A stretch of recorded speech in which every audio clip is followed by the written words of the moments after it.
Kingdom of Heaven, I probably watched that 20 times. And I'm not a gigantic fan of Orlando Bloom. Again, he was the it guy at the time. This is right off the coattails of Lord of the Rings, which we will get to in a minute. So Orlando Bloom was the fresh face, the kind of the heartthrob. Yeah. So he was the guy to put into things like this to get it was a casting decision. But he does a very good job in this film. Now, this is a Ridley Scott movie, and being a Ridley Scott movie, you know, without even thinking about it, that it's going to be real good. Because Ridley Scott does not do bad movies. No. And this particular film was shot on location, some desert environment somewhere. I think Morocco. That sounds right. And it's the big desert vistas are an extremely important part of the film.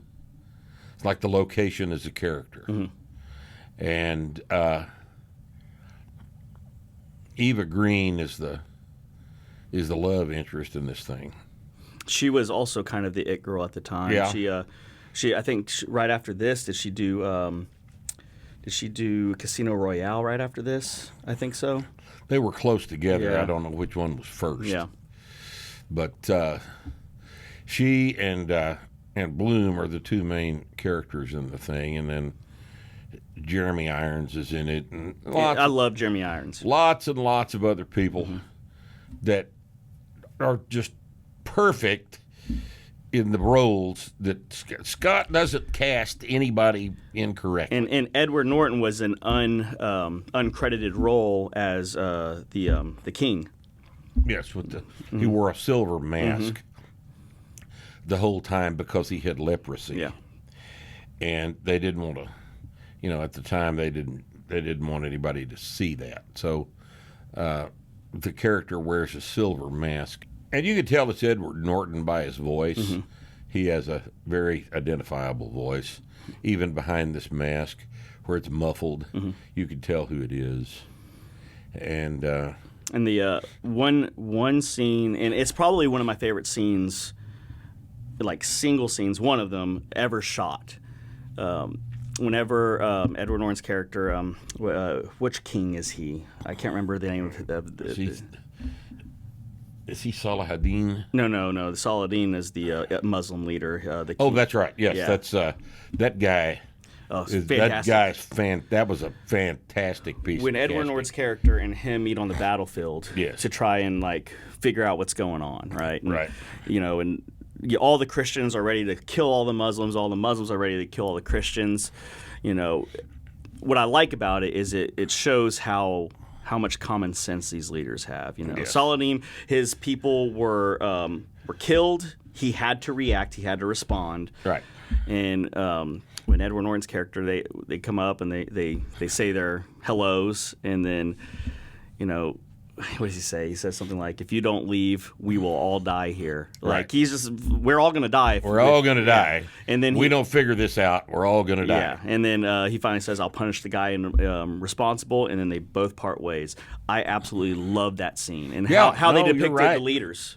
You're right. It's that was responsible leadership. Yeah. Yeah. Under the circumstances. It didn't paint the Muslim leader as a bloodthirsty warlord that wanted to kill everybody, and it painted the Christian as a common sense man. Yes. And them coming together in the mutual respect that they had for each other. Yes. Yes.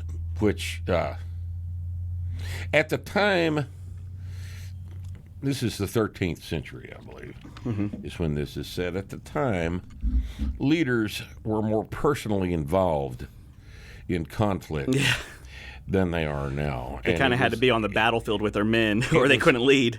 It was easy to see who was being responsible and who was not worth following. Yeah, yeah.